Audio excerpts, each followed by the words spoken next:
ചാപ്റ്ററിന്റെ bridge കോഴ്സിലെ first chapter ആണ് discuss ചെയ്യാനായിട്ട് പോകുന്നത്. അപ്പോൾ first chapter some basic concept of chemistry. കെമിസ്ട്രിയിലെ സം ബേസിക് കൺസെപ്റ്റുകളാണ്. അപ്പൊ ഈ ചാപ്റ്റർ നമ്മൾ പഠിച്ചുകൊണ്ട് വരുമ്പോൾ നമുക്ക് തോന്നും നമുക്ക് പരിചയമുള്ള കുറെ വാക്കുകൾ, പരിചയമുള്ള കുറെ കൺസെപ്റ്റുകൾ നമുക്ക് ഇതിൽ കാണാനായിട്ട് സാധിക്കും. അപ്പൊ നമുക്കറിയാം, നിങ്ങൾ കെമിസ്ട്രി പഠിക്കാൻ തുടങ്ങിയിട്ട് 8ാം ക്ലാസ് മുതൽ നിങ്ങൾ കെമിസ്ട്രി എന്ന് പറയുന്നത് ഒരു വിഷയം പഠിച്ചു തുടങ്ങണം. അപ്പൊ അന്ന് മുതൽ പഠിച്ചിട്ടുള്ള അതേ കാര്യങ്ങളാണ് നമ്മൾ ഈ ചാപ്റ്ററിലും ഡിസ്കസ് ചെയ്യുന്നത്. പക്ഷെ ഈ ചാപ്റ്ററിൽ അപ്പൊ എന്തുകൊണ്ടാണ് ഈ ഒരു ചാപ്റ്ററിൽ ഇതൊക്കെ ഉൾക്കൊള്ളിച്ചിരിക്കുന്നത് വെച്ച് കഴിഞ്ഞാൽ ഇവിടെ നമ്മൾ കെമിസ്ട്രി എന്ത് ചെയ്യണം, കെമിസ്ട്രിക്ക് ഒരു വലിയ ബിൽഡിംഗ് ബ്ലോക്സ് ഉണ്ടാക്കാനായിട്ട് പോവാണ്. അപ്പൊ ഒന്നിനു മുകളിൽ ഒരു ബിൽഡിംഗ് ബ്ലോക്സ് ഉണ്ടാക്കി വെക്കുമ്പോൾ അതിന് എന്ത് വേണം, വളരെ ഉറപ്പ് വേണം, അല്ലെങ്കിൽ വളരെ സ്ട്രെങ്ത് വേണമെന്നുണ്ടെങ്കിൽ അതിന്റെ അടിത്തട്ടിൽ എടുക്കുന്ന ഫൗണ്ടേഷൻ എന്തായിരിക്കണം, വളരെ ഉറപ്പുള്ളതായിരിക്കണം. അപ്പൊ അതുകൊണ്ട് തന്നെ ആ ഫൗണ്ടേഷൻ ഉറപ്പാക്കണം. അപ്പൊ കെമിസ്ട്രി +1 പഠിച്ചു തുടങ്ങുമ്പോൾ കെമിസ്ട്രിയിലെ എല്ലാ ബേസിക് കാര്യങ്ങളും വളരെ വൃത്തിയായി ഭംഗിയായി അറിഞ്ഞിരിക്കണം. എങ്കിൽ മാത്രമാണ്, അത്രയും സ്ട്രെങ്ത് ആയിട്ട് ആ ഒരു നോളജ് ഉണ്ടായാൽ മാത്രമാണ് അതിന്റെ മുകളിലേക്ക് നമുക്ക് എന്ത് ചെയ്യാനായിട്ട് പറ്റുള്ളൂ, ബിൽഡിങ്സും അതായത് കെമിസ്ട്രിയുടെ മറ്റു കൺസെപ്റ്റുകൾ, വലിയ കൺസെപ്റ്റുകൾ മുകളിലേക്ക് പഠിച്ച് പോകാനായിട്ട് നമുക്ക് സാധിക്കുള്ളൂ. അപ്പൊ അതുകൊണ്ടാണ് നമ്മൾ എന്താണ് ഈ +1 ഫസ്റ്റ് ചാപ്റ്റർ എന്ന് പറയുന്നത് സം ബേസിക് കൺസെപ്റ്റുകൾ എന്ന് പറയുന്ന ഒരു പേരിലൂടെ അത് നമ്മൾ പഠിക്കുന്നത്. ബേസിക് ആയിട്ടുള്ള കൺസെപ്റ്റുകളാണ്, നിങ്ങൾക്ക് അറിയുന്നതും പരിചയമുള്ളതുമായിട്ടുള്ള കൺസെപ്റ്റുകളാണ്. കുറച്ചുകൂടി ഭംഗിയായി, കുറച്ചുകൂടി ഓർത്ത് വളരെ സ്ട്രെങ്ത് നോളേജ് ആക്കി മാറ്റാം. നിങ്ങൾക്ക് അറിയുന്നത് വളരെ സ്ട്രെങ്ത് ആയിട്ടുള്ള ഒരു നോളേജ് ആയിട്ട് മാറ്റാം. ഓക്കെ, അപ്പൊ സം ബേസിക് കൺസെപ്റ്റുകളിൽ നമ്മൾ ഫസ്റ്റ് ഡിസ്കസ് ചെയ്യുന്നത് ക്ലാസിഫിക്കേഷൻ ഓഫ് മാറ്റർ ആണ്. എന്താണ് മക്കളെ? ക്ലാസിഫിക്കേഷൻ ഓഫ് മാറ്റർ ആണ്. അപ്പൊ എന്താണ് മാറ്റർ? What is matter? എന്താണ് മാറ്റർ? മാറ്റർ നമ്മൾ പഠിച്ചിട്ടുണ്ട്, ദ്രവ്യം, സ്ഥിതി ചെയ്യാൻ സ്ഥലം ആവശ്യമുള്ളതും മാസ് ഉള്ളതുമായ സബ്സ്റ്റൻസുകളെയാണ് നമ്മൾ എന്തെന്ന് പറയുന്നത്, മാറ്റർ എന്ന് പറയുന്നത്. The substance which has definite mass and occupies in a space. ഒരു സ്പേസിൽ ഓക്യുപ്പൈ ചെയ്യുന്നതും അവന് ഒരു ഡെഫിനിറ്റ് മാസ് ഉള്ളതുമായിട്ടുള്ള സബ്സ്റ്റൻസുകളെ ഒക്കെ നമ്മൾ എന്ന് പറയുന്നു മാറ്റർ എന്ന് പറയുന്നു, അഥവാ ദ്രവ്യം എന്ന് പറയുന്നു. ഓക്കെ, അപ്പോ ഈ മാറ്റർ എന്ന് പറയുന്നത് നമുക്ക് ഓൾറെഡി അറിയേണ്ടതാണ്. അപ്പൊ എല്ലാ സബ്സ്റ്റൻസുകളിലും നമ്മൾ എന്തെന്ന് പറയാം, മാറ്റർ എന്ന് പറയാനായിട്ട് പറ്റും. അപ്പോ ഓക്യുപ്പൈ ചെയ്യാൻ സ്ഥലം ആവശ്യമുള്ളതും ഒരു ഡെഫിനിറ്റ് മാസ് ഉള്ളതുമായ എല്ലാ പദാർത്ഥങ്ങളും എന്താണ്, മാറ്റർ ആണ്. അപ്പൊ നമുക്ക് ഈ പെൻ, ടീച്ചർ കയ്യിലിരിക്കുന്ന ഈ ഒരു പെന്നാണ്, ഈ ഒരു പെൻ അഥവാ ഈ ഒരു മാർക്കറാണ്. ഈ മാർക്കർ എന്താണ്, ടീച്ചറെ കയ്യിൽ വെക്കുമ്പോൾ കയ്യിലിരിക്കാനായിട്ട് ഒരു സ്പേസ് ഇതിന് ആവശ്യമാണ്. ഇത് ഓക്യുപ്പൈസ് ഇൻ എ സ്പേസ്, ഒരു സ്പേസിൽ ഇരിക്കുകയാണ്. ഇവനൊരു ഡെഫിനിറ്റ് വെയിറ്റ് ഉണ്ട്, ഒരു ഡെഫിനിറ്റ് മാസ് ഉണ്ട്. ഇവിടെ എടുത്ത് വെയിറ്റ് നോക്കിയാലും പുറത്തു പോയി വെയിറ്റ് നോക്കിയാലും ഇതിനൊരു ഡെഫിനറ്റ് മാസ് നമുക്ക് കണ്ടുപിടിക്കാനായിട്ട് സാധിക്കും. അപ്പൊ ഇവനെന്താണ്, ഇവനൊരു മാറ്റർ ആണ്, ഇതൊരു മാറ്റർ ആണ്. അപ്പൊ മാറ്റർ എന്താണെന്ന് വ്യക്തിയായിട്ട് മനസ്സിലായല്ലോ. സ്ഥലം, ഇരിക്കാൻ സ്ഥലം ആവശ്യമുള്ളതും പിന്നെന്താണ്, ഒരു ഡെഫിനിറ്റ് മാസ് ഉള്ളതുമായ സബ്സ്റ്റൻസുകളെ നമ്മൾ എന്തെന്ന് വിളിക്കുന്നു, മാറ്റർ എന്ന് വിളിക്കുന്നു. Okay, the substance which have A definite mass, എന്താണ്, substance which has definite mass and occupies in a space. ഒരു സ്പേസിൽ ഇരിക്കുന്നതും ഒരു ഡെഫിനിറ്റ് മാസ് ഉള്ളതുമായ സബ്സ്റ്റൻസ് നമ്മൾ മാറ്റർ എന്ന് പറയും. ഇനി ഇതിൽ നമ്മൾ അടുത്തത് എന്ന് പറയുന്നത് ക്ലാസിഫിക്കേഷൻ. എന്താണ് മക്കളെ? Classification of matter. ഈ മാറ്റർ നമ്മൾ ക്ലാസിഫൈ ചെയ്യാൻ പോവാണ്, അഥവാ ക്ലാസിഫൈ ചെയ്യാൻ നമ്മൾ ഡിവൈഡ് ചെയ്യണം, പല കാറ്റഗറീസ് ആയിട്ട് നമ്മൾ എന്ത് ചെയ്യണം, മാറ്റാം. മാറ്റർ തന്നെ മെയിൻ ആയിട്ട് 2 ടൈപ്പ് ആയിട്ടാണ് നമ്മൾ ക്ലാസിഫൈ ചെയ്യുന്നത്. ഫസ്റ്റ് വൺ ഫിസിക്കൽ ക്ലാസിഫിക്കേഷൻ, മറ്റൊന്ന് കെമിക്കൽ ക്ലാസിഫിക്കേഷൻ. അപ്പോ 2 ക്ലാസിഫിക്കേഷൻ ആണുള്ളത്. എന്താണ് മക്കളെ? Physical classification and chemical classification. Physical classification on the basis of physical state. എന്താണ് മക്കളെ? ഫിസിക്കൽ സ്റ്റേറ്റിന്റെ ബേസിസിലാണ് നമ്മൾ എന്ത് ചെയ്യുന്നത്, ഫിസിക്കൽ ക്ലാസിഫിക്കേഷൻ നടത്തുന്നത്. ഫിസിക്കൽ സ്റ്റേറ്റ് നിങ്ങൾക്ക് അറിയാം, നിങ്ങൾ പഠിച്ചിട്ടുള്ള കാര്യം തന്നെയാണ്. ഏതാണ് ഫിസിക്കൽ സ്റ്റേറ്റ് എന്ന് പറയുന്നത്? First one solid, liquid and gas. ഈ മൂന്ന് സ്റ്റേറ്റുകളിലാണ് നമ്മുടെ സറൗണ്ടിങ്സിൽ നമുക്ക് എന്ത് കാണാനായിട്ട് പറ്റുന്ന പദാർത്ഥങ്ങളെ മാറ്ററിനെ നമുക്ക് കാണാനായിട്ട് സാധിക്കുന്നത്. അപ്പോ മാറ്റർ എന്ന് പറയുന്നതിനെ ഫിസിക്കലി ക്ലാസിഫൈ ചെയ്യുമ്പോൾ മാറ്റർ നമ്മൾ എന്താണ് സോളിഡ്, ലിക്വിഡ്, ഗ്യാസ് എന്ന് പറയുന്ന മൂന്ന് ഫിസിക്കൽ സ്റ്റേറ്റുകളായിട്ടാണ് അല്ലെങ്കിൽ ഫിസിക്കൽ ഫേസുകൾ ആയിട്ടാണ് നമ്മൾ ക്ലാസിഫൈ ചെയ്യുന്നത്. നാലാമത്തെ ഫോർത്ത് ഒരു എന്താണ് ഒരു സ്റ്റേറ്റ് കൂടെ എന്താണ് പ്ലാസ്മ. പ്ലാസ്മ എന്ന് പറയുന്ന സ്റ്റേറ്റ് കൂടെ നിങ്ങൾ പഠിച്ചിട്ടുണ്ടായിരിക്കും, ഫോർത്ത് സ്റ്റേറ്റ് ആണ്. ഓക്കെ, അതിനകത്ത് ഡീറ്റെയിൽ ആയിട്ട് നമ്മൾ പഠിക്കുന്നില്ല, നമ്മൾ ഓൾറെഡി എന്താണ് ഈ മൂന്ന് സ്റ്റേറ്റുകളെ കുറിച്ചാണ് നമ്മൾ ഓൾറെഡി പഠിച്ചു വെച്ചിട്ടുള്ളത്. സോളിഡ് എന്ന് പറയുന്ന ആളെ നിങ്ങൾക്ക് അറിയാം അല്ലെ. സോളിഡ് എന്ന് പറയുന്ന ആളെ നമ്മൾ ഒരു ജനറൽ ആയിട്ട് വരയ്ക്കുകയാണെങ്കിൽ എങ്ങനെയാണ്, പാർട്ടിക്കിൾസ് ആർ ടൈറ്റ്ലി പാക്ഡ് ആണ്. പാർട്ടിക്കിൾസ് ഇങ്ങനെ ടൈറ്റ്ലി പാക്ക് ചെയ്ത് വെച്ചിരിക്കുന്നതാണ്. ഈ ടൈറ്റ്ലി പാക്ക് ചെയ്ത് വെച്ചിരിക്കുന്ന ഒരു സ്ട്രക്ചർ ആണ്. അതുകൊണ്ട് ഒരു ഡെഫിനറ്റ് ഷേപ്പ് ഉണ്ടായിരിക്കും. Particles R constituent particles R tightly packed ആണ്. വളരെ ടൈറ്റ് ആയിട്ട് പാക്ക് ചെയ്ത് വെച്ചിരിക്കുന്നതാണ് തന്നെ ഇവരെന്താണ് ഒരു ഡെഫിനറ്റ് ഷേപ്പ് ഉണ്ടാവണോ. ഈ എന്താണ് ഒരു ഡെഫിനറ്റ് ഷേപ്പ് ഉണ്ടാവുന്നത്, ഒരു എന്താണ് സ്ക്വയർ ഷേപ്പ് അല്ലെങ്കിൽ ക്യൂബ് ഷേപ്പ്. ഏത് ഷേപ്പ് ആണോ അതിന്റെ ഒരു ഷേപ്പ് ഉണ്ട്. ഇപ്പൊ നമ്മൾ പെൻ പറയുകയാണെങ്കിൽ ഇത് സോളിഡ് ആണ്. ഈ സോളിഡ് സിലിണ്ടറിക്കൽ ഷേപ്പ് കൊടുക്കാൻ കാരണം ഈ പെന്നിന്റെ മോളിക്യൂൾസ്, ഈ പെന്നിന്റെ പാർട്ടിക്കിൾസ് എന്ന് പറയുന്നത് എങ്ങനെയാണ്, വളരെ ക്ലോസ്ലി പാക്ഡ് ആണ്, വളരെ ക്ലോസ്ലി പാക്ഡ് ആണ്. ഓക്കെ, അതുകൊണ്ടാണ് ഒരു ഡെഫിനിറ്റ് സിലിണ്ടറിക്കൽ ഷേപ്പ് അങ്ങനെ കിട്ടുന്നത്. അപ്പൊ എന്താ ഇവര് നമുക്ക് സോളിഡിന്റെ കാര്യം പഠിക്കാൻ എന്താണ് definite volume and definite shape. Definite volume, definite shape ഉണ്ടാവും. Definite volume ഉണ്ടായിരിക്കും, definite shape ഉണ്ടായിരിക്കും. പിന്നെ ഓൾറെഡി നമുക്ക് അറിയാം മാസ് ഓക്യുപ്പൈ ചെയ്യുന്ന ആൾക്കാരാണ് എന്ന് പറയുന്നത് മാറ്റർ എന്ന് പറയുന്നത്. അപ്പൊ ഇതൊരു മാറ്റർ ആണ്. അപ്പൊ ഇതൊക്കെ എന്താണ് ഡെഫിനറ്റ് മാസ് എന്തായാലും ഉണ്ടായിരിക്കും.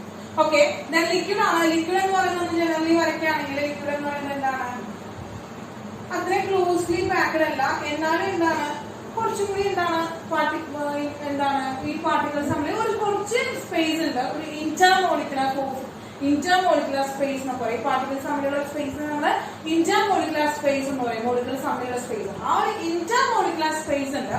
ആ ഇന്റർമോളിക്കുലർ സ്പേസ് സോളിഡിനേക്കാൾ കൂടുതലാണ്. അതുകൊണ്ട് തന്നെ നമുക്കറിയാം ലിക്വിഡിന്റെ എക്സാമ്പിൾ ആണ് വാട്ടർ. വാട്ടർ നമ്മൾ ഒരു ക്ലാസ്സിൽ എടുത്താൽ ആ ക്ലാസിന്റെ എന്ത് ഷേപ്പ് തരും, ഒരു ബോട്ടിൽ എടുത്താൽ ബോട്ടിലിന്റെ ഷേപ്പ് തരും, തറയിൽ വെച്ചാൽ അതിന് ഫ്ലോ ചെയ്യും, അതായത് തറയിൽ ഇങ്ങനെ സ്പ്രെഡ് ചെയ്ത് കിടക്കും. അപ്പൊ എന്താണ് എവിടെയാണോ അത് ഓക്യുപ്പൈ ചെയ്യുന്നത് അല്ലെങ്കിൽ ഏതിലാണോ കണ്ടെയ്ൻ ചെയ്യുന്നത്, 5 ലിറ്റർ വാട്ടർ എടുത്തിട്ട് ആ 5 ലിറ്റർ വാട്ടറിനെ 10 ലിറ്റർ വാട്ടർ ബോട്ടിലേക്ക്, 10 ലിറ്ററിന്റെ ഒരു ബോട്ടിലേക്ക്, 10 ലിറ്ററിന്റെ ഒരു കണ്ടെയ്നറിലേക്ക് നമുക്ക് ട്രാൻസ്ഫർ ചെയ്യാണെങ്കിലും എന്താ ആ 10 ലിറ്ററിന്റെ ബീക്കറിൽ എടുക്കുമ്പോ 10 ലിറ്ററിന്റെ കണ്ടെയ്നറിൽ എടുക്കുമ്പോ ഈ 5 ലിറ്റർ 10 ലിറ്റർ ആയിട്ട് മാറുന്നുണ്ടോ? ഇല്ല അല്ലെ. എന്താണ് 5 ലിറ്റർ വാട്ടർ 5 ലിറ്റർ വാട്ടർ ആയിട്ട് തന്നെ നമുക്ക് കിട്ടുക. അല്ലെങ്കിൽ കണ്ടെയ്നേഴ്സിന്റെ വോളിയം മാറുന്നതിനനുസരിച്ച് എന്ത് ചെയ്യുന്നില്ല, ഇവന്റെ വോളിയത്തിന് ചേഞ്ച് വരുന്നില്ല.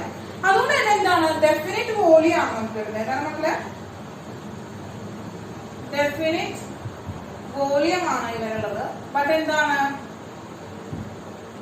വേരിയബിൾ ഷേപ്പ് ആണ്. വേരിയബിൾ ഷേപ്പ് ആയിരിക്കും അതാണ് ലിക്വിഡിന്റെ മെയിൻ ആയിട്ടുള്ള പ്രോപ്പർട്ടി എന്ന് പറയുന്നത്. അടുത്തത് ഗ്യാസ് ആണ് മക്കളെ. അടുത്ത ഗ്യാസ് എന്ന് പറയുന്നത് നമുക്ക് ഒരു കണ്ടെയ്നറിലെ ഗ്യാസ് എടുക്കുകയാണെങ്കിൽ എന്താണ് വളരെ അകലത്തിലായിരിക്കും ഈ പാർട്ടിക്കിൾസ് എന്താണ് നമ്മൾ പാക്ക് ചെയ്ത് വെച്ചിട്ടുണ്ടായിരിക്കും. പാർട്ടിക്കിൾസ് കണ്ടെയ്ൻ ചെയ്തിരിക്കുന്നത് വളരെ അകലത്തിലായിരിക്കും. ഇന്റർമോളിക്കുലർ സ്പേസ് എന്ന് പറയുന്നത് വളരെ കൂടുതലാണ്. അപ്പൊ ഇന്റർമോളിക്കുലർ സ്പേസ് വളരെ കൂടുതലായതുകൊണ്ട് തന്നെ അവരെന്താണ് അവർക്കൊരു ഡെഫിനറ്റ് ആയിട്ടുള്ള ഒരു ഷേപ്പ് ഉണ്ടാവില്ല. കാരണം നമുക്കൊരു 5 ലിറ്ററിൽ ഒരു ഗ്യാസ് എടുത്തിട്ട് ഗ്യാസ് പാർട്ടിക്കിൾ എടുത്തിട്ടാണ് നമുക്കൊരു 5 ലിറ്ററിന്റെ ഗ്യാസ് പാർട്ടിക്കിൾ എടുത്തിട്ട് എന്ത് ചെയ്യാണ് അതിനെ 10 ലിറ്ററിന്റെ ഒരു പാർട്ടിക്കിളിലേക്ക് മാറ്റുകയാണെങ്കിൽ എന്ത് ചെയ്യും, അവൻ അത്രയും വോളിയത്തിൽ ഓക്യുപ്പൈ ചെയ്യും. അപ്പൊ 5 ലിറ്ററിന്റെ വോളിയുള്ള ഒരു ബീക്കറിൽ നിന്ന് 10 ലിറ്ററിന്റെ വോളിയത്തിലേക്ക് മാറ്റുമ്പോൾ എന്ത് ചെയ്യാണ് ട്രാൻസ്ഫർ ചെയ്യാണ്, ഇവനെ തന്നെ ട്രാൻസ്ഫർ ചെയ്യുകയാണെങ്കിൽ അവൻ 10 ലിറ്ററിന്റെ വോളിയത്തിലേക്ക് ആ പാർട്ടിക്കിൾസ് എന്ത് ചെയ്യും നീങ്ങി നിന്നിട്ടുണ്ടായിരിക്കും. അപ്പോ അവനെന്താണ് ഡെഫിനറ്റ് വോളിയം കാണിക്കുമോ? ഇല്ല. 5 ലിറ്ററിലെ 5 ലിറ്ററിന്റെ വോളിയം കാണിച്ചു, 10 ലിറ്ററിന്റെ ബോട്ടിലെ 10 ലിറ്ററിന്റെ വോളിയം കാണിച്ചു. അപ്പൊ അതുകൊണ്ട് തന്നെ ഒരു ഡെഫിനറ്റ് വോളിയം ഉണ്ടാവില്ല. അതുപോലെ അപ്പൊ ഡെഫിനറ്റ് വോളിയം ഇല്ല. ഇതിലെ എടുക്കുമ്പോൾ ഉണ്ടായിരുന്ന ഷേപ്പ് എന്ന് പറയുന്നത് എന്താണ് സ്ക്വയർ ഷേപ്പ് ആയിട്ടുണ്ടായിരുന്നത്, ഇങ്ങോട്ട് എടുത്തപ്പോൾ ഒരു റെക്ടാംഗിൾ ഷേപ്പിലേക്ക് മാറുക. അപ്പൊ എന്താണ് ഡെഫിനറ്റ് ഷേപ്പും ഇല്ല നമുക്ക് മനസ്സിലാക്കാനായിട്ട് പറ്റും. അപ്പൊ എന്താ neither definite volume, no definite shape. ഇതിന്റെ എക്സാംസും കാര്യങ്ങളൊക്കെ എന്റെ മക്കള് ചെറിയ ക്ലാസ്സിൽ പഠിച്ചിട്ടുള്ളതാണ്, ചെറിയ ക്ലാസ്സിൽ പഠിച്ചിട്ടുള്ളത്. അപ്പൊ ഇതാണ് ഫിസിക്കൽ ക്ലാസിഫിക്കേഷൻ എന്ന് പറയുന്നത്. Physical classification on the basis of എന്താണ് ഫിസിക്കൽ സ്റ്റേറ്റ് ആണ്. ഫിസിക്കൽ സ്റ്റേറ്റിന്റെ മീൻസിലാണ് നമ്മൾ മാറ്ററിനെ 3 കാറ്റഗറി ആയിട്ടാണ് ക്ലാസിഫൈ ചെയ്യുന്നത്. സോളിഡ്, ലിക്വിഡ്, ഗ്യാസ് എന്ന് പറയുന്ന 3 ക്ലാസിഫിക്കേഷൻ ആണുള്ളത്. സോളിഡ് എന്ന് പറയുന്ന എക്സാമ്പിൾ വുഡ്, മെറ്റല്, അതുപോലെ തന്നെ സ്റ്റോൺ, ബുക്ക്, പെൻ, പേപ്പർ ഒക്കെ നമുക്ക് പറയാനായിട്ട് പറ്റും. ലിക്വിഡ് എന്ന് പറയുമ്പോൾ alcohol, water, kerosene, oil, milk ഒക്കെ പറയാൻ പറ്റും. ഗ്യാസ് എന്ന് പറയുമ്പോൾ ഹൈഡ്രജൻ, ഓക്സിജൻ, എയർ, അതുപോലെ തന്നെ എന്താ നൈട്രജൻ, ക്ലോറിൻ, അങ്ങനെ കാർബൺ ഡൈ ഓക്സൈഡ് ഒക്കെ നമുക്ക് എന്താണ് എക്സാമ്പിൾ ആയിട്ട് പറയാനായിട്ട് സാധിക്കും. അപ്പൊ ഇതാണ് ഫിസിക്കൽ ക്ലാസിഫിക്കേഷൻ എന്ന് പറയുന്നത്. അടുത്ത സെക്കൻഡ് ക്ലാസിഫിക്കേഷൻ എന്ന് പറയുന്നത് കെമിക്കൽ ക്ലാസിഫിക്കേഷൻ ആണ്. കെമിക്കൽ ക്ലാസിഫിക്കേഷൻ ഇതിന്റെ ബേസിസ് എന്ന് പറയുന്നത് ഓൺ ദ ബേസിസ് ഓഫ് എന്താണ് കോമ്പോസിഷൻ ആണ്. കോമ്പോസിഷന്റെ ബേസിസിലാണ് നമ്മൾ ഈ ക്ലാസിഫിക്കേഷൻ നടത്തുന്നത്. കോമ്പോസിഷന്റെ ബേസിസിലാണ് നമ്മൾ ഈ ഒരു ക്ലാസിഫിക്കേഷൻ നടത്തുന്നത് മക്കളെ. അപ്പൊ കോമ്പോസിഷൻ ബേസിസിൽ ക്ലാസിഫിക്കേഷൻ എന്ന് പറയുന്നത് 2 ടൈപ്പ് ക്ലാസിഫിക്കേഷൻ ആണ്. Pure substance and mixture. Pure substance and mixture ആണ്. അപ്പോ ഇതിൽ പ്യുവർ സബ്സ്റ്റൻസ് എന്ന് വെച്ചിട്ടുണ്ടെങ്കിൽ സിംഗിൾ സബ്സ്റ്റൻസ് ആയിരിക്കും. എന്തായാലും നമ്മുടെ സിംഗിൾ സബ്സ്റ്റൻസ് ആയിരിക്കും. ഇവര് സിംഗിൾ ആയിട്ടുള്ള സബ്സ്റ്റൻസ് ആണ്. ഇവരെ നമുക്ക് എന്താണ് വേറൊരു ഫിസിക്കൽ മെത്തേഡിലൂടെ എന്താണ് സെപ്പറേറ്റ് ചെയ്യാനായിട്ട് പറ്റില്ല. cannot separate by a simple method, simple physical method. Simple ആയിട്ടുള്ള ഫിസിക്കൽ മെത്തേഡുകളിലൂടെ നമുക്ക് ഇവരുടെ എന്താണ് സെപ്പറേറ്റ് ചെയ്യാനായിട്ട് സാധിക്കില്ല. അങ്ങനത്തെ സബ്സ്റ്റൻസുകളെയാണ് നമ്മൾ എന്ന് പറയുന്നത് പ്യുവർ സബ്സ്റ്റൻസ് എന്ന് പറയുന്നത്. പ്യുവർ സബ്സ്റ്റൻസ് എന്ന് പറയുന്നത് ഈ pure substance may be classified into pure substance can be classified into elements and compounds. Elements and compounds എന്ന് പറയുന്ന ക്ലാസിഫിക്കേഷൻ ആണ് തരുന്നത്. നമുക്കറിയാം പ്യുവർ സബ്സ്റ്റൻസ് എന്ന് പറയുന്ന സിംഗിൾ സബ്സ്റ്റൻസ് ആണ്. cannot separate it by simple method, അല്ലെങ്കിൽ സിമ്പിൾ ആയിട്ടുള്ള ഫിസിക്കൽ മെത്തേഡിലൂടെ സെപ്പറേറ്റ് ചെയ്യാൻ പറ്റില്ല. അത് ഇത് വെച്ച് വേണമെങ്കിൽ എന്താണ് cannot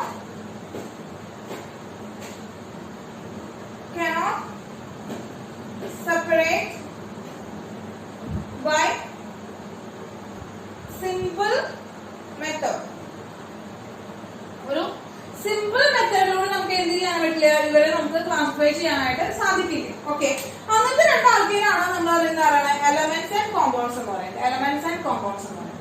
അപ്പൊ അതിൽ എന്താണ് എലമെന്റ് എന്ന് നോക്കാം. ഫസ്റ്റ് നമ്മൾ എന്താണ് എലമെന്റ് എന്ന് നോക്കാം. അപ്പോ എലമെന്റ്സ് ആണ്. Elements എന്ന് പറയുന്നത് contain similar particles. They contain similar particles. Similar particles ആണെങ്കിൽ സിമിലർ ആയിട്ടുള്ള പാർട്ടിക്കിൾസ് കൊണ്ട് മേഡ് ചെയ്തിരിക്കുന്ന ആൾക്കാരെയാണ് നമ്മൾ എന്ന് പറയുന്നത് എലമെന്റ്സ് എന്ന് പറയുന്നത്. എന്താണ് contains similar particles. Similar particles contain ചെയ്തിട്ടുള്ള ആൾക്കാരെയാണ് നമ്മൾ എന്ന് പറയുന്നത് എലമെന്റ്സ് എന്ന് പറയുന്നത്. ഫോർ എക്സാമ്പിൾ പറയുകയാണെങ്കിൽ നമുക്ക് എന്താ പറയാം കോപ്പർ, സോഡിയം, ലിഥിയം, എക്സാമ്പിൾ പറയാം ഹൈഡ്രജൻ, ഓക്സിജൻ, നൈട്രജൻ എന്നൊക്കെ പറയാം.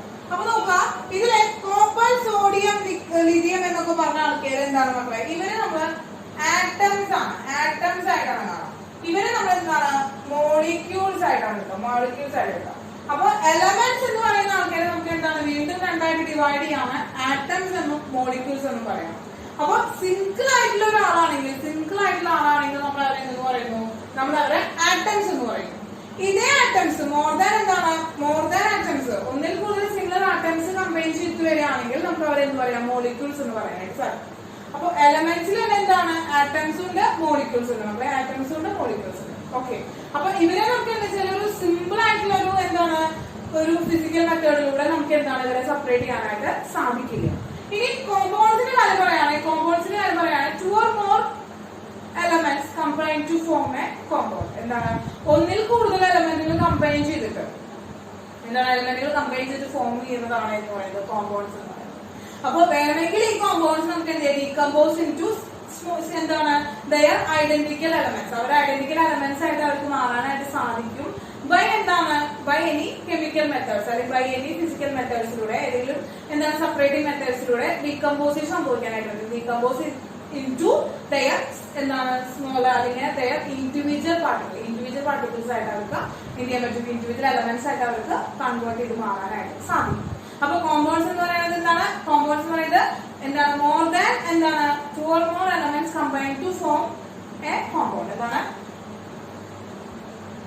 2 or more elements combined to form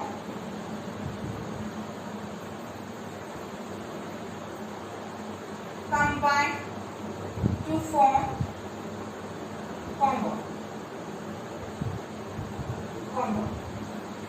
അപ്പൊ എക്സാമ്പിൾ ആയിട്ട് പറയുകയാണെങ്കിൽ H2O, carbon dye oxide, CH4 ഒക്കെ നമുക്ക് ഇതിനെ എക്സാമ്പിൾ ആയിട്ട് പറയാനായിട്ട് പറ്റും.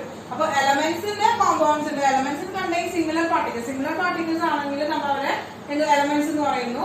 ഇനി more than 2 elements combined form ചെയ്യണം അവർക്ക് കോമ്പൗണ്ട്സ് എന്ന് പറയുന്നു. H2O, CO2, CH4 ഒക്കെയാണ് എന്ത് പറയുന്നത്, എക്സാമ്പിൾ ആയിട്ട് പറയുന്നത്.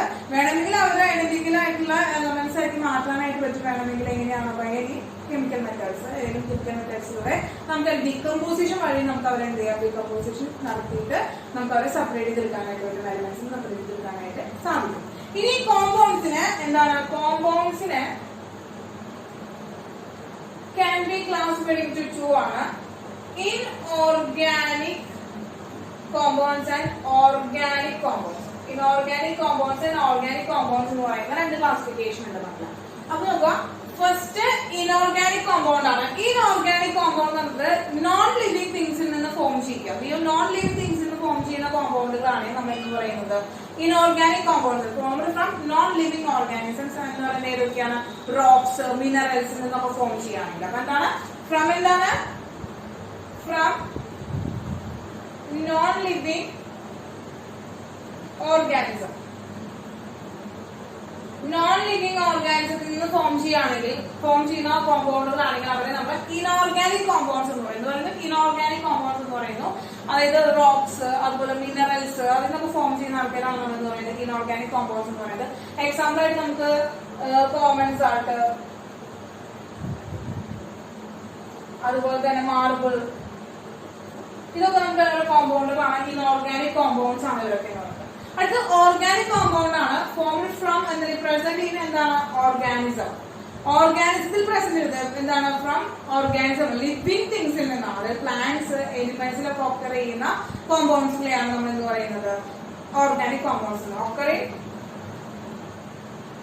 ഒക്കറിംഗ് ലിവിംഗ് തിങ്സ്,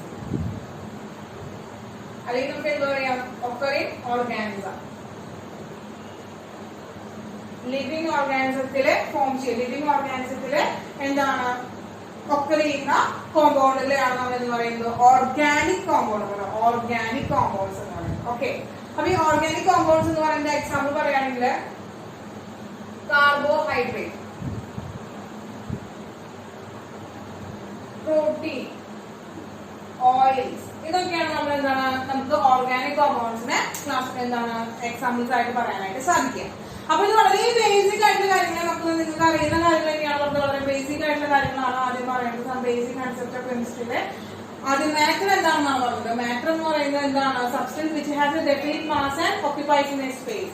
ഒരു ഡെഫിനിറ്റ് മാസ് ഉള്ളതും ഓക്യുപൈ ചെയ്യാൻ സ്പേസ് ആവശ്യമുള്ളതുമായിട്ടുള്ള എനിത്തിങ് ആണ്. അവരെ നമ്മൾ എന്തെന്ന് പറയുന്നു? മാറ്റർ എന്ന് പറയുന്നു. Anything which has a definite mass and occupies in a space, അവരെ നമ്മൾ എന്ന് പറയുന്നു മാറ്റർ എന്ന് പറയുന്നു. മാറ്ററിന്റെ ക്ലാസിഫിക്കേഷൻ മെയിൻ ആയിട്ട് 2 ടൈപ്പ് ക്ലാസിഫിക്കേഷൻ ആണ് പറയുന്നത്. Physical classification and chemical classification. ഇതിൽ physical classification on the basis of physical state ആണ്. ഫിസിക്കൽ സ്റ്റേറ്റിന്റെ ബേസിസിലാണ് നമ്മൾ ക്ലാസിഫൈ ചെയ്യുന്നത്. അതായത് നമ്മുടെ അവസ്ഥകളുണ്ടല്ലോ, വാതകം, ഖരം, ദ്രാവകം എന്ന് പറയുന്നത് ആ 3 അവസ്ഥകളുടെ ബേസിസിലാണ് നമ്മൾ ഇത് ക്ലാസിഫൈ ചെയ്യുന്നത്. അതാണ് സോളിഡ്, ലിക്വിഡ്, ഗ്യാസ് എന്ന് പറയുന്ന 3 ടൈപ്പ് ആയിട്ടാണ് ഫിസിക്കൽ സ്റ്റേറ്റുകൾ നമ്മൾ ക്ലാസിഫൈ ചെയ്യുന്നത്. ഇനി പ്ലാസ്മ എന്ന് പറയുന്ന സ്റ്റേറ്റ്മെന്റ് ഉണ്ടാകുന്ന അത്ര ഡീറ്റെയിൽ ആയിട്ട് നമുക്ക് പഠിക്കാനില്ല. അപ്പൊ സോളിഡ്, ലിക്വിഡ്, ഗ്യാസ് എന്ന് പറയുന്നതിന്റെ പ്രോപ്പർട്ടി നമുക്ക് ഓൾറെഡി അറിയുന്നതാണ്, അത് ഓർത്ത് വെക്കുക. പിന്നെ പറയുന്ന കെമിക്കൽ ക്ലാസിഫിക്കേഷൻ ആണ്. Chemical classification on the base of composition ആണ്. കോമ്പോസിഷൻ കമ്പൈൻ ചെയ്യുക, കോമ്പിനേഷന്റെ ബേസിസിലാണ്. എങ്ങനെയാണ് ഫോം ചെയ്യുക, അവരെയാണ് എങ്ങനെയാണ് കമ്പൈൻ ചെയ്യുന്നത് എന്നുള്ള ബേസിസിലാണ് കെമിക്കൽ ക്ലാസിഫിക്കേഷൻ പറയുന്നത്. അതിനെ പ്യുവർ സബ്സ്റ്റൻസ് എന്നും മിക്സ്ചേഴ്സ് എന്നും നമ്മൾ പറയുന്നുണ്ട്. അതിൽ പ്യുവർ സബ്സ്റ്റൻസിനെ കുറിച്ചാണ് നമ്മൾ ആദ്യം പഠിച്ചത്. എന്താണ്? സിംഗിൾ സബ്സ്റ്റൻസ് ആണ് അവരെ ഉണ്ടായിരിക്കുക. അവരുടെ സിംഗിൾ ആയിട്ടുള്ള സബ്സ്റ്റൻസുകളായിരിക്കും ഉണ്ടാവുക. അവരെ അതുപോലെ തന്നെ cannot be separated by a simple method. അവരെ എന്ത് ചെയ്യാൻ പറ്റില്ല? ഒരു സിമ്പിൾ മെത്തേഡിലൂടെ നമുക്ക് എന്ത് ചെയ്യാൻ പറ്റില്ല? അവരെ സെപ്പറേറ്റ് ചെയ്യാനായിട്ട് സാധിക്കില്ല. അതിന് രണ്ട് എക്സാമ്പിൾസ് ആണ് എലമെന്റ്സ് ആൻഡ് കോമ്പൗണ്ട്സ് എന്ന് പറയുന്നത്. എലമെന്റ്സ് എന്ന് പറയുന്നത് contain similar particle. Similar particles contain ചെയ്യുന്ന ആൾക്കാരെ നമ്മൾ എലമെന്റ്സ് എന്ന് പറയുന്നു. കോപ്പർ, സോഡിയം, നിക്കൽ, ലിഥിയം ഒക്കെയാണ് എക്സാമ്പിൾസ് പറയുന്നത്. പിന്നെ ഹൈഡ്രജൻ, ഓക്സിജൻ, ഹൈഡ്രജനും എക്സാമ്പിൾ ആയിട്ട് പറയുന്നത്. അപ്പൊ എലമെന്റ്സ് എന്ന് പറയുന്നത് നമ്മൾ ആറ്റംസ് എന്നും മോളിക്യൂൾസ് എന്നും പറയാനായിട്ടുണ്ട്. ആറ്റംസ് എന്ന് പറയുന്നത് എലമെന്റ്സ് എന്ന് പറയുന്നത് ആറ്റംസ് എന്നും മോളിക്യൂൾസ് എന്നും നമുക്ക് എന്ത് ചെയ്യാൻ പറ്റും? ക്ലാസിഫൈ ചെയ്യാനായിട്ട് അല്ലെങ്കിൽ അവരെ അറിയപ്പെടാനായിട്ട് പറ്റും. സിമിലർ ആയിട്ടുള്ള ആൾക്കാര് ഫോം ചെയ്യാൻ, സിമിലർ ആയിട്ടുള്ള ഒരാളാണ് ഇരിക്കുന്നത് ആറ്റം എന്നും ആ ആറ്റംസ് ഒന്നിൽ കൂടുതൽ ആറ്റംസ് ആണ് കമ്പൈൻ ചെയ്തിട്ട് ഫോം ചെയ്യുകയാണെങ്കിൽ അവിടെ മോളിക്യൂൾസ് എന്ന് പറയും. ഒറ്റയ്ക്ക് ഒരു ആറ്റം ഇരിക്കുമ്പോഴാണ് അവർ നമ്മൾ ആറ്റം എന്ന് പറയുന്നത്. ഒന്നിൽ കൂടുതൽ ആറ്റംസ് കമ്പൈൻ ചെയ്തിട്ട് ഫോം ചെയ്യുകയാണെങ്കിൽ ഒരുമിച്ചിരിക്കുകയാണെങ്കിൽ നമുക്ക് എന്ന് പറയാൻ പറ്റും? മോളിക്യൂൾ എന്ന് പറയാനായിട്ട് സാധിക്കും. നമ്മുടെ അടുത്തത് കോമ്പൗണ്ട്സ് ആണ്. 2 or more elements combine to form a compound. ഒരു കോമ്പൗണ്ട് എന്ന് പറയുന്നത് ഒന്നിൽ കൂടുതൽ എലമെന്റുകൾ കമ്പൈൻ ചെയ്ത് ഫോം ചെയ്യുന്നതാണ് നമ്മൾ പറയുന്നത് കോമ്പൗണ്ട്സ് എന്ന് പറയുന്നത്. അവര് എന്താണ്? വാട്ടർ, അതുപോലെ കാർബൺ ഡൈ ഓക്സൈഡ്, മീഥേൻ ഒക്കെയാണ് എക്സാമ്പിൾ ആയിട്ട് ചെയ്തിരിക്കുന്നത്. Compounds can be classified in to categories. അവരുടെ സോഴ്സ്, അവരെ ഫോം ചെയ്യുന്നതിന്റെ സോഴ്സ് എന്താണെന്ന ബേസിസിൽ രണ്ട് രീതിയിലാണ് അവരെ ക്ലാസിഫൈ ചെയ്യുന്നത്. ഓർഗാനിക് ആൻഡ് ഇൻഓർഗാനിക് എന്ന് പറയുന്നത്. അപ്പൊ ഇൻഓർഗാനിക് കോമ്പൗണ്ട്സ് എന്ന് പറയുമ്പോൾ ഫ്രം നോൺ ലിവിംഗ് ഓർഗാനിസം എന്ന് പറയാൻ പറ്റില്ല. നോൺ ലിവിംഗ് തിങ്സ് എന്ന് ഫോം ചെയ്യുകയാണെങ്കിൽ അവരെ നമുക്ക് എന്ത് പറയാൻ പറ്റും? ഇൻഓർഗാനിക് കോമ്പൗണ്ട്സ് എന്ന് പറയുന്നത്. നോൺ ലിവിംഗ് തിങ്സ് എന്നാണെങ്കിൽ ഇൻഓർഗാനിക് കോമ്പൗണ്ട്സ് എന്ന് പറയാനായിട്ട് പറ്റും. കോമൺ സോൾട്ട്, മാർബിൾ, ഗിപ്സം, അങ്ങനെ നമ്മുടെ നാച്ചുറൽ ആയിട്ട് തന്നെ ഫോം ചെയ്ത് കിടക്കുന്ന ആൾക്കാരുണ്ടല്ലോ, അവരെയാണ് നമ്മൾ ഇൻഓർഗാനിക് കോമ്പൗണ്ട്സിൽ പറയുന്നത്. ഇനി ഓർഗാനിക് കോമ്പൗണ്ട്സ് എന്ന് പറയുന്നത് നമ്മൾ ജീവനുള്ള ഏതൊരു സ്ഥലത്തും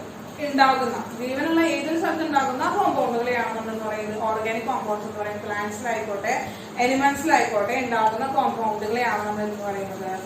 ഒക്കെ ചെയ്യുന്ന കോമ്പൗണ്ടുകളെയാണ് നമ്മൾ ഓർഗാനിക് കോമ്പൗണ്ട്സ് എന്ന് പറയുന്നത്. എക്സാമ്പിൾ ആണ് കാർബോഹൈഡ്രേറ്റ്, പ്രോട്ടീൻ, ഓയിൽ, അങ്ങനെയുള്ള ആസിഡ്സ്, ഫാറ്റി ആസിഡ്സ് ഒക്കെ ഉണ്ടല്ലോ, അതൊക്കെ എന്താണ് നമുക്ക് ഓർഗാനിക് കോമ്പൗണ്ട്സിന് എക്സാമ്പിൾ ആയിട്ട് പറയാനായിട്ട് സാധിക്കും. ഓക്കെ, അപ്പൊ ഇത്രയാണ് ക്ലാസിഫിക്കേഷൻ എന്ന് പറയുന്നത്. ക്ലാസിഫിക്കേഷൻ ഒരാളെ നമ്മളോട് മാറ്റി വെച്ചിരിക്കുകയാണ്, സ്പേസ് ഇല്ലാത്തതുകൊണ്ടാണ്. അപ്പൊ ഇതൊന്ന് മാറ്റിട്ട് ടീച്ചർ എന്ത് ചെയ്യാം? മിക്സ്ചറും കൂടി പറഞ്ഞു കഴിഞ്ഞാലാണ് നമ്മൾ ഈ ക്ലാസിഫിക്കേഷൻ അവസാനിക്കുക. അപ്പൊ വേഗം എന്റെ മക്കൾ വേഗം ഒന്ന് സ്ക്രീൻഷോട്ട് എടുത്തോളോ. നമുക്ക് മിക്സ്ചറിനെ കുറിച്ചിട്ട് പഠിക്കാം. ഓക്കെ, വേഗം ആയിക്കോട്ടെ. അടുത്ത പക്കം നമ്മൾ മിക്സ്ചറിനെ കുറിച്ച് പഠിക്കുകയാണെങ്കിൽ മിക്സ്ചർ എന്ന് പറയുന്ന ആളെ നമ്മൾ പരിചയപ്പെടണം. എന്താണ്? കെമിക്കൽ ക്ലാസിഫിക്കേഷനിലെ ഒരാളാണ് അല്ലെ മിക്സ്ചർ എന്ന് പറയുന്നത്. അതായത് കോമ്പിനേഷൻ ഓഫ് എന്താണ് 2 or more elements or compounds. എലമെന്റ്സിന്റെയോ കോമ്പൗണ്ട്സിന്റെയോ എന്താണ് മിക്സ്ചർ, കോമ്പിനേഷൻസിനെയാണ് നമ്മൾ പറയുന്നത് മിക്സ്ചർ എന്ന് പറയുന്നത്. 2 or more എലമെന്റ്സിന്റെയോ കോമ്പൗണ്ട്സിന്റെയോ എന്താണ് കോമ്പിനേഷനെയാണ് നമ്മൾ പറയുന്നത് മിക്സ്ചർ എന്ന് പറയുന്നത്. അപ്പൊ എന്താണ് മക്കളെ? ദ കോമ്പിനേഷൻ ഓഫ്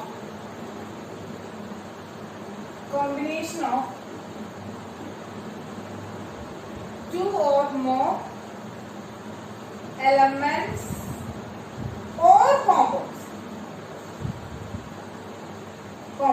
എലമെന്റ്സിന്റെയോ കോമ്പൗണ്ട്സിന്റെയോ എന്താണ് ഒന്നോ അതിലധികമോ ആളുകൾ കമ്പൈൻ ചെയ്തിട്ട് ഫോം ചെയ്യുന്നവരെയാണ് നമ്മൾ പറയുന്നത് മിക്സ്ചർ എന്ന് പറയുന്നത്. ഈ മിക്സ്ചർ നമ്മൾ മെയിൻ ആയിട്ട് രണ്ടായിട്ടാണ് ക്ലാസിഫൈ ചെയ്യുന്നത്. ഒന്ന് ഹോമോജീനിയസ്, മറ്റൊന്ന്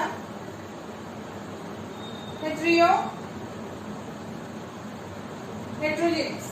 ഹോമോജീനിയസ് ആൻഡ് ഹെറ്ററോജീനിയസ് ആണ് രണ്ട് മിക്സ്ചേഴ്സ് ആയിട്ടാണ്, രണ്ട് ടൈപ്പ് ആയിട്ടാണ് നമ്മൾ class. Homogeneous and heterogeneous mixtures ആണ്. ഓക്കെ മക്കളെ, അപ്പോ ഹോമോജീനിയസ് മിക്സ്ചർ എന്ന് വെച്ചിട്ടുണ്ടെങ്കിൽ സിംഗിൾ ഫേസ് ആയിരിക്കും. സിംഗിൾ ഫേസ് അല്ലെങ്കിൽ സിംഗിൾ സ്റ്റേറ്റ് ആയിട്ടുള്ള ഒരു മിക്സ്ചർ ആയിരിക്കും ആരെന്ന് പറയുന്നത് നമ്മുടെ ഹോമോജീനിയസ് മിക്സ്ചർ എന്ന് പറയുന്നത്. ഓക്കെ, ഇനി ഇതിന്റെ നെക്സ്റ്റ് ഒരു കാര്യം പറയുകയാണെങ്കിൽ യൂണിഫോം കോമ്പോസിഷൻ ആയിരിക്കും. എന്താ മക്കളെ? യൂണിഫോം കോമ്പോസിഷൻ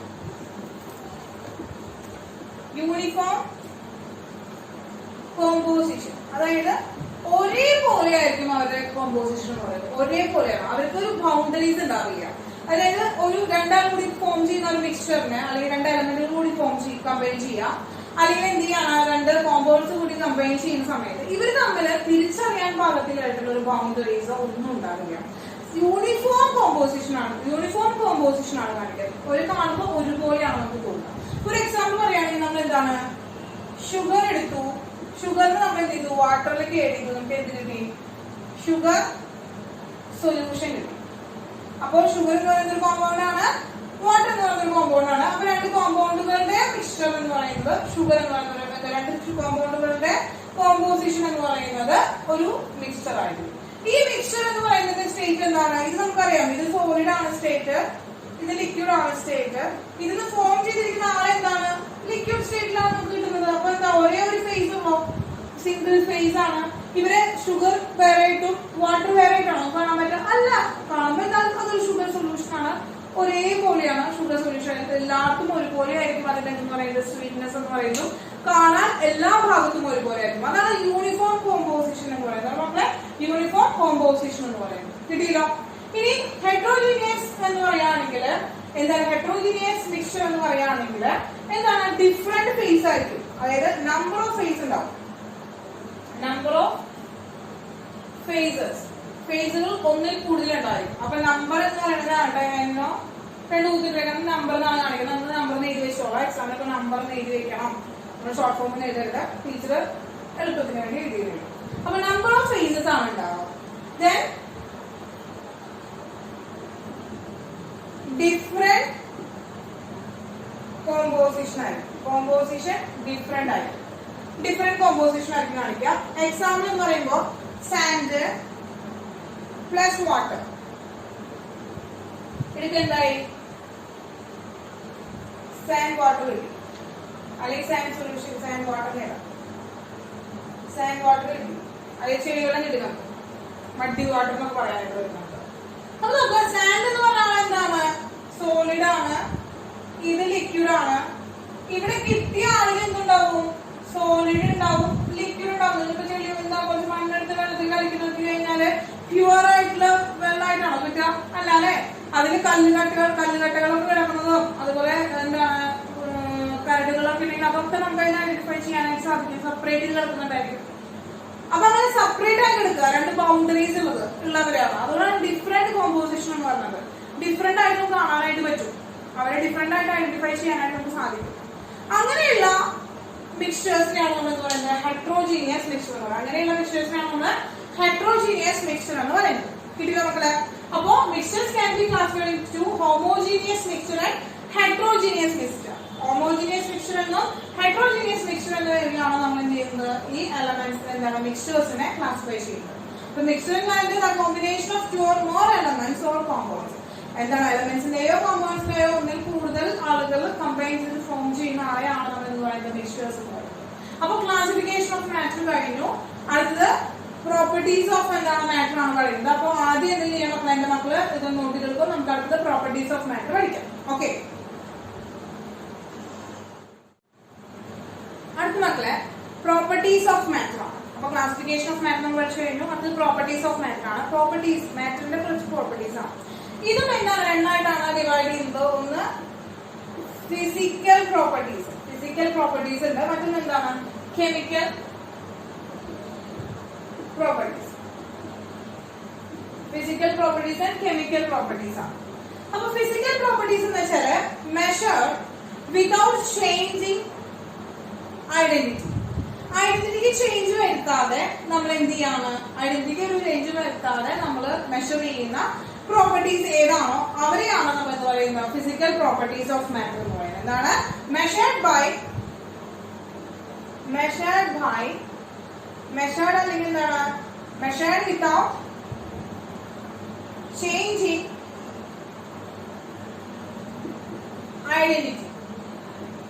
ഐഡന്റിറ്റിയിൽ ഒരു വ്യത്യാസം വരുത്താതെ, അവരുടെ ഐഡന്റിറ്റിക്ക് വ്യത്യാസം വരുത്താതെ, ആ പ്രോപ്പർട്ടീസിന്റെ ഐഡന്റിറ്റിക്ക് വ്യത്യാസം വരുത്താതെ നമുക്ക് മെഷർ ചെയ്യാൻ പറ്റുകയാണെങ്കിൽ ആ പ്രോപ്പർട്ടീസിനെയാണ് നമ്മൾ എന്ന് പറയുന്നത് ഫിസിക്കൽ പ്രോപ്പർട്ടീസ് ഓഫ് മാറ്റർ എന്ന് പറയുന്നത്. ഓക്കെ, ഇവരെ നമ്മൾ രണ്ടായിട്ടാണ് ഡിവൈഡ് ചെയ്തത്. intensive property and extensive property. Intensive property and extensive property. ഇതൊക്കെ നമ്മൾ മക്കളെ കുറച്ചും കൂടി ഡീറ്റെയിൽഡ് ആയിട്ട് പഠിക്കും. ഇതിപ്പോ ജസ്റ്റ് ബ്രിഡ്ജ് കോഴ്സ് ആയതുകൊണ്ട് വളരെ ബ്രീഫ് ആയിട്ടാണ് പറയുന്നത്. നമുക്ക് നല്ല ഭംഗിയായിട്ട് പഠിക്കാനുണ്ട്, ഓരോ ഭാഗവും നല്ല ഭംഗിയായിട്ട് പഠിക്കാനുണ്ട്. ജസ്റ്റ് ഇതിൽ എന്താണ് ടോപ്പിക്കുകൾ നിങ്ങളിലേക്ക് എത്തിക്കുകയാണ്. ബ്രിഡ്ജ് കോഴ്സ് ആയതുകൊണ്ട് നമുക്ക് അത്രയും എന്ത് ചെയ്യേണ്ട ആവശ്യമില്ല, വൃത്തിക്ക് പഠിക്കേണ്ട ആവശ്യമില്ല, അത്രയും എന്താ ഇലാബറേറ്റ് ചെയ്തിട്ടും പഠിക്കേണ്ട ആവശ്യമില്ല. അതുകൊണ്ടാണ്. ഓക്കെ, അപ്പോ ഇതൊക്കെ നമ്മൾ ഡീറ്റെയിൽഡ് ആയിട്ട് നമ്മൾ പഠിക്കും. പ്ലസ് വണ്ണിന്റെ ക്ലാസ് തുടങ്ങുമ്പോൾ ഇതൊക്കെ ഡീറ്റെയിൽഡ് ആയിട്ട് പഠിക്കും. പക്ഷെ ഇതൊക്കെ എന്താണ് അതിന്റെ കുറച്ച് കൺസെപ്റ്റുകൾ മാത്രമാണ് നിങ്ങളിലേക്ക് എത്തിക്കുന്നത്. ഓക്കെ, അപ്പോ ഇന്റൻസീവ് പ്രോപ്പർട്ടി ആണ്. ഇന്റൻസീവ് പ്രോപ്പർട്ടി എന്ന് വെച്ച് കഴിഞ്ഞാല് എന്താണ് ഇന്റൻസീവ് പ്രോപ്പർട്ടി എന്ന് വെച്ചാല് ഇൻഡിപെൻഡന്റ്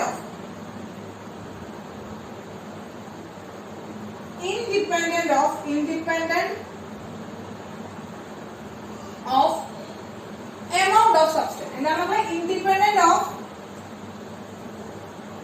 amount of substance. സബ്സ്റ്റൻസിന്റെ എമൗണ്ടിനോട് ഇൻഡിപെൻഡന്റ് ആയിട്ടിരിക്കുന്ന ആളുകളെയാണ് നമ്മൾ എന്ന് പറയുന്നത്, പ്രോപ്പർട്ടീസിനെയാണ് നമ്മൾ എന്ന് പറയുന്നത് ഇന്റൻസീവ് പ്രോപ്പർട്ടി. അപ്പൊ ഇന്റൻസീവ് ഇൻഡിപെൻഡന്റ് എന്നുള്ള വേർഡ് നിങ്ങൾ എന്ത് ചെയ്യുക, മനസ്സിലാക്കിയിരിക്കുക. ഇന്റൻസീവ് ആണെങ്കിൽ independent of amount of matter, amount of substance ആണ്. ഓക്കെ, അല്ലെങ്കിൽ ക്വാണ്ടിറ്റി ഓഫ് സബ്സ്റ്റൻസ് എന്ന് നമുക്ക് അവിടെ പറയാനായിട്ട് പറ്റും. അതിന് എക്സാമ്പിൾ ആയിട്ട് കളർ ചേഞ്ച്. എക്സാമ്പിൾ ആയിട്ട് പറയുകയാണെങ്കിൽ കളർ ചേഞ്ച് വരുമ്പോ എന്തെങ്കിലും എമൗണ്ടിൽ വ്യത്യാസം വരുന്നുണ്ടോ? ഇല്ല. അടുത്തത് ബോയിലിംഗ് പോയിന്റ്. PT നമുക്ക് പോയിന്റ് ആണ് മക്കളെ. മെൽറ്റിംഗ് പോയിന്റ്, PT നമുക്ക് പോയിന്റ് ആണ്. അപ്പൊ ഇത്രയാണ് എന്ന് പറയുന്നത്. ഇതൊക്കെയാണ് നമ്മൾ ഇന്റൻസീവ് പ്രോപ്പർട്ടീസിനുള്ള കുറച്ച് എക്സാമ്പിൾസ്. കൂടുതൽ എക്സാമ്പിൾസ് നമ്മൾ എന്ത് പഠിക്കും, പ്ലസ് വണ്ണിലേക്ക് കിടക്കുമ്പോൾ നമ്മൾ പഠിക്കുന്നതാണ് കേട്ടോ. അടുത്ത എക്സ്റ്റെൻസീവ് പ്രോപ്പർട്ടി എന്താണ്? എക്സ്റ്റെൻസീവ് പ്രോപ്പർട്ടി എന്ന് പറഞ്ഞാൽ ഇവിടെ independent of amount of substance ആണെങ്കിൽ എക്സ്റ്റെൻസീവ് പ്രോപ്പർട്ടി എന്ന് പറയുന്നത് dependent of amount of substance. എമൗണ്ടിന്റെ സബ്സ്റ്റൻസ് എന്താണ്? സബ്സ്റ്റൻസിന്റെ എമൗണ്ടിനോട് ഡിപെൻഡന്റ് ആയിട്ടുള്ള പ്രോപ്പർട്ടീസിനെയാണ് നമ്മൾ പറയുന്നത് എക്സ്റ്റെൻസീവ് പ്രോപ്പർട്ടീസ് എന്ന് പറയുന്നത്. വോളിയം, ഫോഴ്സ്, അതൊക്കെ നമ്മൾ എന്താണ് ഇതിന്റെ എന്താണ് നമ്പർ ഓഫ് പ്രഷർ, അതൊക്കെ നമുക്ക് എന്താണ് എക്സ്റ്റെൻസീവ് പ്രോപ്പർട്ടിയിൽ ഉൾക്കൊള്ളിക്കാനായിട്ട് സാധിക്കും മക്കളെ. ഇനി ഇത് ഇത്രയും ആണ് ഇവരുടെ തമ്മിലുള്ള വ്യത്യാസം. കൂടുതൽ എക്സാമ്പിൾസ് നമ്മൾ പഠിക്കും. ഇപ്പൊ ഇത്രയും അറിഞ്ഞിരിക്കുക. ഇന്റൻസീവ് പ്രോപ്പർട്ടി എക്സ്റ്റെൻസീവ് പ്രോപ്പർട്ടി എന്താണെന്ന് അറിഞ്ഞിരിക്കുക. എക്സാമ്പിൾ മനസ്സിലാക്കി നിങ്ങൾക്ക് പ്രശ്നം ആണെങ്കിൽ മുമ്പ് നിങ്ങൾ ഇതിനെ ആലോചിച്ച് നോക്കി കഴിഞ്ഞാല് എന്താണ് പ്രോപ്പർട്ടിയിൽ വ്യത്യാസം, പ്രോപ്പർട്ടിയിൽ ചേഞ്ച് വരുമ്പോ എന്തെങ്കിലും വ്യത്യാസം വരുത്തുമ്പോൾ അല്ലെങ്കിൽ മെഷർ ചെയ്യുന്ന സമയത്ത്, പ്രോപ്പർട്ടീസ് മെഷർ ചെയ്യുന്ന സമയത്ത് എമൗണ്ട് ഓഫ് സബ്സ്റ്റൻസിനെ ഡിപ്പെൻഡ് ചെയ്യാത്ത ഫാക്ടേഴ്സ് ആരൊക്കെയാണോ അവരൊക്കെ നമ്മൾ ഇന്റൻസീവ് പ്രോപ്പർട്ടീസിൽ ഉൾക്കൊള്ളിക്കാനായിട്ട് പറ്റും. ഇനി എക്സ്റ്റെൻസീവ് പ്രോപ്പർട്ടീസ് എന്ന് പറയുമ്പോൾ എമൗണ്ട് ഓഫ് സബ്സ്റ്റൻസ് അല്ലെങ്കിൽ ക്വാണ്ടിറ്റീനെ ഡിപ്പെൻഡ് ചെയ്യുന്ന ആൾക്കാർ, നമ്പർ ഓഫ് മോൾസിനെ ഡിപ്പെൻഡ് ചെയ്യുന്ന ആൾക്കാർ ആരൊക്കെയാണോ അവരെ നമുക്ക് എന്താണ് എക്സ്റ്റെൻസീവ് പ്രോപ്പർട്ടീസിൽ ഉൾക്കൊള്ളിക്കാനായിട്ട് പറ്റും. ഓക്കെ, അപ്പൊ അങ്ങനെ നിങ്ങൾക്ക് വേണമെങ്കിൽ എന്ത് ചെയ്യാം, ഒരു ചാർട്ട് ഉണ്ടാക്കിയിട്ട് നിങ്ങൾക്ക് എന്ത് ചെയ്യാം, എടുത്തു വെക്കാം. ഇത് പഠിക്കുന്ന സമയത്ത് ഇത് കറക്റ്റ് ആണോ നോക്കാം, അല്ലെങ്കിൽ നിങ്ങൾ നമ്മുടെ ഗ്രൂപ്പിലേക്ക് അയച്ചു തരാം. ഇത് കറക്റ്റ് ആണോ, ഇന്റൻസീവ് പ്രോപ്പർട്ടി കറക്റ്റ് ആണോ, എക്സ്റ്റെൻസീവ് പ്രോപ്പർട്ടി കറക്റ്റ് ആണോ, നിങ്ങൾ അല്ലെങ്കിൽ ക്ലാസ് പേജ് ചെയ്തിട്ട് ഗ്രൂപ്പിലേക്ക് അയച്ചിട്ടോ ടീച്ചർ പറയാം ആണോ അല്ലേ എന്നുള്ളത്. ഓക്കെ, അപ്പോ ഇന്റൻസീവ് ആൻഡ് എക്സ്റ്റെൻസീവ് പ്രോപ്പർട്ടി പഠിച്ചു. അപ്പോ അടുത്ത ക്ലാസിഫിക്കേഷൻ ആണ് കെമിക്കൽ പ്രോപ്പർട്ടീസ് എന്ന് പറയുന്നത്. അപ്പൊ കെമിക്കൽ പ്രോപ്പർട്ടീസ് എന്ന് പറയുമ്പോൾ നമുക്ക് മെഷർഡ് ബൈ അല്ലെങ്കിൽ മെഷർ ഓൺലി ബി എന്താണ് കെമിക്കൽ റിയാക്ഷൻ. ഒരു കെമിക്കൽ റിയാക്ഷനിലൂടെ മാത്രം നമുക്ക് എന്ത് ചെയ്യാൻ പറ്റും, മെഷർ ചെയ്യാൻ പറ്റുക. അങ്ങനെയുള്ളവരെയാണ് നമ്മളെന്ന് പറയുന്നത്, അങ്ങനെയുള്ളവരെയാണ് നമ്മൾ കെമിക്കൽ പ്രോപ്പർട്ടീസിൽ അങ്ങനെ മെഷർ ചെയ്യാൻ പറ്റുന്ന പ്രോപ്പർട്ടീസിനെയാണ് നമ്മളെന്ന് പറയുന്നത് കെമിക്കൽ പ്രോപ്പർട്ടീസ് എന്ന് പറയുന്നത്. കാരണം മക്കളെ measured by only chemical reactions. Chemical reactionsലൂടെ മെഷർ ചെയ്യാൻ പറ്റുന്ന പ്രോപ്പർട്ടീസിനെയാണ് നമ്മൾ എന്ന് പറയുന്നത് കെമിക്കൽ പ്രോപ്പർട്ടീസ് എന്ന് പറയുന്നത്. എക്സാമ്പിൾ ആയിട്ട് പറയുകയാണെങ്കിൽ acidity,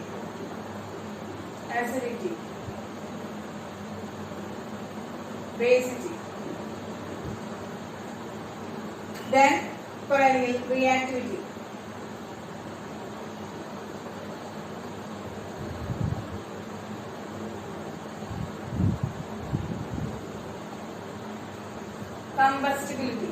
കമ്പസ്റ്റിബിലിറ്റി. ഇതൊക്കെ നമുക്ക് എന്താണ് എക്സാമ്പിൾ ആയിട്ട് പറയാം. അസിഡിറ്റി, ബേസിസിറ്റി, റിയാക്ടിവിറ്റി, എത്രത്തോളം റിയാക്റ്റീവ് ആണ് അല്ലെങ്കിൽ എത്ര അല്ലെങ്കിൽ കമ്പസ്റ്റിംഗ് പവർ, കത്താനുള്ള കഴിവ്, അതൊക്കെയാണ് കമ്പസ്റ്റിബിലിറ്റി. ഇതൊക്കെ എന്താണ്, ആ ഒരു കെമിക്കൽ റിയാക്ഷനിലൂടെയാണ്, ആ ഒരു കെമിക്കൽ റിയാക്ഷന്റെ ബേസിസിലാണ് നമുക്ക് മെഷർ ചെയ്യാനായിട്ട് സാധിക്കുക. അതുകൊണ്ടാണ് അവരെ കെമിക്കൽ പ്രോപ്പർട്ടീസിൽ ഉൾക്കൊള്ളിച്ചിരിക്കുന്നത്. ഇനിയുണ്ട് മക്കളെ, നമുക്കത് എന്താണ് കുറച്ചുകൂടി ഡീറ്റെയിൽഡ് ആയിട്ട് നമുക്ക് പ്രശ്നത്തിലേക്ക് ഇറങ്ങി പഠിക്കാൻ വേണ്ടി പറഞ്ഞു. ഇത് വളരെ എന്താണ് ബേസിക് ആയിട്ടുള്ള വളരെ കുറച്ച് കാര്യങ്ങൾ മാത്രമാണ് നമ്മൾ ഇന്നത്തെ ക്ലാസ്സിൽ ഡിസ്കസ് ചെയ്തിരിക്കുന്നത്. നിങ്ങൾക്ക് അറിയാവുന്ന കാര്യങ്ങളൊക്കെ തന്നെയാണ്. അതെന്താണ് കുറച്ചുകൂടി എന്താണ് നിങ്ങൾക്ക് ഓർത്തെടുക്കാൻ വേണ്ടിയിട്ടാണ് ടീച്ചർ ഒന്നുകൂടി എഴുതുന്നത്. അപ്പോ ഇത്രയാണ് ഇന്നത്തെ ക്ലാസ്സിൽ എടുക്കുന്നത്. നമ്മൾ അപ്പോൾ എന്തെങ്കിലും ഡൗട്ട് ഉണ്ടെങ്കിൽ ടീച്ചറോട് ചോദിക്കാം. അപ്പൊ നമുക്ക് അടുത്ത ക്ലാസ്സിൽ കാണാം മക്കളെ. അപ്പൊ ഇത്രയും എന്താ മക്കള് നോട്ട് ചെയ്ത് വെച്ചോളോ, ഒന്ന് വായിച്ചു നോക്കിയോളോ. ഇപ്പൊ ബുക്കൊക്കെ കിട്ടുന്നുണ്ടെങ്കിൽ ജസ്റ്റ് ഒന്ന് വായിച്ചു നോക്കിക്കോളോ, അല്ലെങ്കിൽ നോട്ടൊക്കെ എഴുതി വെച്ച് ഇരിക്കാം. എന്തെങ്കിലും ബുദ്ധിമുട്ടുകളുണ്ടെങ്കിൽ അറിയിക്കാം. Okay, thank you. നമുക്ക് അടുത്ത ക്ലാസ്സിൽ കാണാം.